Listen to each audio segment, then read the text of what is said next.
Hola, bienvenidos de nuevo. Soy el doctor Carlos Waldo, soy médico internista y este es mi canal Enseñando Medicina Interna. El día de hoy toca subir un video acerca de actualidades en la medicina y quiero continuar con esta serie de videos o esta serie de artículos que he subido acerca de COVID-19 porque la verdad es que sigue siendo un problema actual. Si bien ya no con la intensidad ni la gravedad con la que se presentó durante la pandemia 2020-2021, pues sigue presentándose. Yo no sé ustedes, pero por lo menos en mi consulta en este invierno hubo un repunte bastante importante de la enfermedad, que si bien fueron muy pocos los pacientes que se me pusieron muy delicados, la verdad es que sigue siendo un problema presente y es un problema en el que tenemos que hacer un énfasis importante sobre la vacunación. El uso de la vacunación en este tipo de enfermedades de vital importancia porque se ha demostrado que previene, aparte de prevenir la hospitalización, no no provocar si el síndrome post-COVID o el COVID prolongado, es importante que nosotros hagamos énfasis en los pacientes sobre la vacunación, sobre la importancia de la vacunación. Entonces, siguiendo entonces esta serie de artículos, quiero presentar este nuevo artículo que siguen saliendo datos al respecto. Este artículo se llevó a cabo durante la pandemia, mientras estaba el auge de la pandemia, y ahorita nos están arrojando los resultados de este estudio que nos habla sobre los síntomas de los pacientes y qué tanto porcentaje de pacientes, sobre todo no vacunados, puede presentar todavía síntomas en el transcurso de 2 años. Entonces, COVID-19, la larga y compleja recuperación, a manera de introducción, entre el 20 y el 30% de las personas experimentan síntomas persistentes, condición que se denomina post-COVID-19 o COVID prolongado, que es esta condición que todavía seguimos sin conocer al 100% qué pacientes son los que lo presentan, qué pacientes no son los que lo presentan, qué condiciones hacen que podamos, que pueda evitar que nos presentemos esta condición. Subí un artículo recientemente, de hecho subí el video en mi canal por si lo quieren buscar para verlo, sobre cuáles son aquellas personas que se encuentran en mayor riesgo de presentar esta condición. Obviamente las personas que no se encuentran vacunadas pues tienen un riesgo bastante elevado, como vamos a ver ahorita en este artículo, pero también hay algunas condiciones que nos ponen en riesgo de presentar COVID prolongado o post-COVID. Mujer, pacientes mayores de 40 años, pacientes que un índice de masa corporal por arriba de 30, fumadores y pacientes que tienen ciertas comorbilidades, como por ejemplo aquellos pacientes con asma, enfermedades cardíacas, diabetes y enfermedades que generan inmunosupresión son aquellos pacientes que están en mayor riesgo de presentar esta condición post-COVID o COVID prolongado. Todo eso lo trato en un artículo que les vuelvo a repetir. Al final del video les pongo un enlace por si le quieren dar una checadita. Entonces, en especial las personas no vacunadas y los síntomas post-COVID pueden llegar a durar hasta 3 a 6 meses después de la infección. Pero la verdad es que el curso exacto de tales secuelas no se ha estudiado lo suficiente. Esta condición se sigue estudiando, seguimos obteniendo datos. Creo que es importante estar conscientes de que existe esta condición en primer lugar y dos, cuáles son los pacientes que se encuentran en riesgo y número tres, saber cuáles son los síntomas que el paciente puede presentar durante periodos muy prolongados y como vamos a ver en este artículo, pueden llegar a durar hasta 2 años, sobre todo en aquellas personas que no se encuentran vacunados, porque por lo menos yo sí me he estado encontrando pacientes en el ámbito privado y público que no se han vacunado por diferentes motivos, porque tienen miedo, porque les dijeron que no se la podían aplicar por anafilaxia y por eh, a los efectos adversos que se pueden presentar. Algunos siguen teniendo algunos mitos sobre la enfermedad, ¿no? Sobre que puede llegar a provocar la enfermedad, que están cambiando su ADN, etcétera, etcétera. Aún siguen presentándose muchos mitos en la comunidad acerca de la vacunación.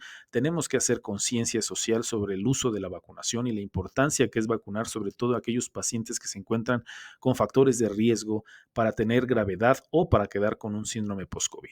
Entonces, este artículo se publicó en el BMJ en mayo del 2023. Se denomina Trayectorias de recuperación y síntomas hasta 2 años después de la infección por SARS-CoV-2. Es un estudio de corte longitudinal basado en la población. En este estudio utilizaron evaluaciones estandarizadas. Fueron investigadores suizos, Baluz y colaboradores, en donde examinaron el curso sintomático natural en 1,106 adultos no vacunados, es decir, una buena población de pacientes, de los cuales el 51% fueron mujeres, con un primer episodio de infección por SARS-CoV-2 de tipo salvaje, es decir, el Wuhan U1, entre agosto del 2020 y enero del 2021. Como pueden ver, mientras se encontraba en auge la pandemia, entre agosto y enero del 2021. Durante la fase aguda, el 86% de los participantes presentaban síntomas y el 4% fueron ingresados en el hospital.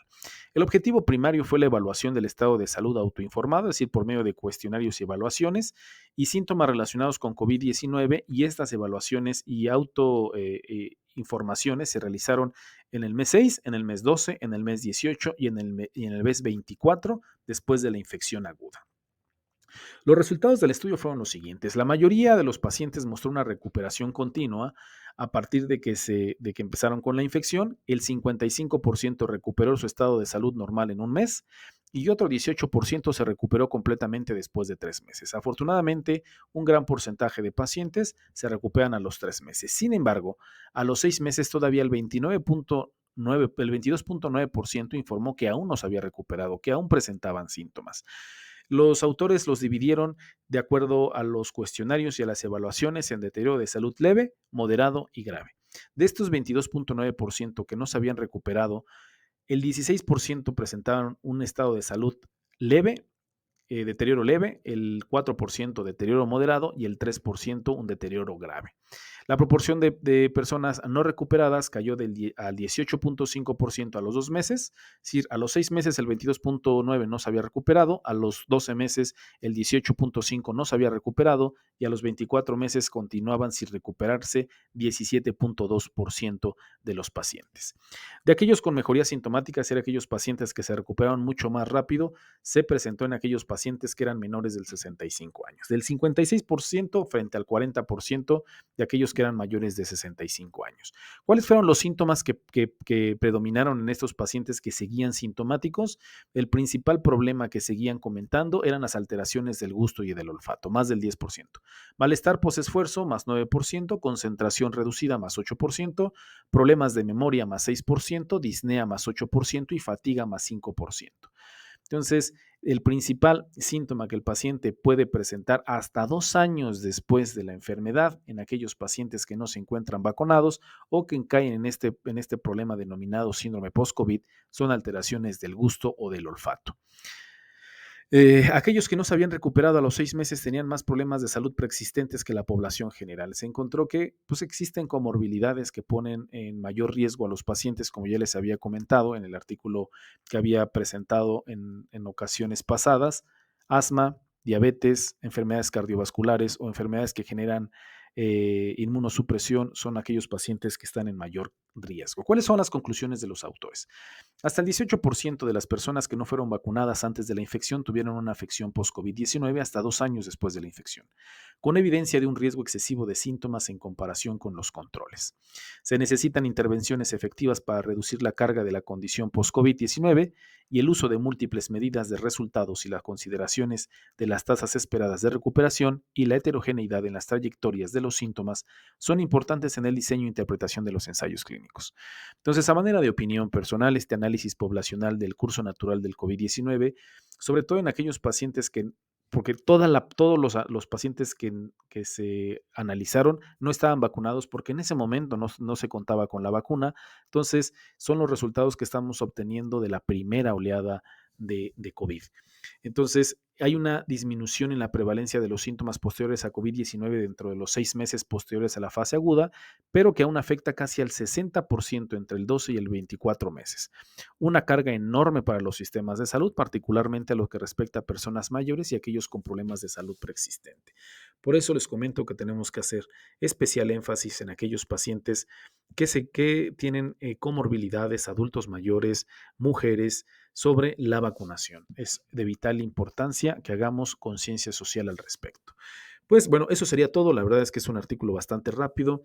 Es de la serie de artículos que voy a estar subiendo acerca de COVID-19. Cada vez salen más datos sobre análisis y estudios que se realizaron durante la pandemia y vamos aprendiendo más de la enfermedad, porque es una enfermedad que no se va a ir, que va a estar aquí con nosotros y entre mejor la conozcamos, mejor la podemos prevenir y atacar. Espero que haya sido de su agrado, que tengan un bonito día y que tengan una excelente semana.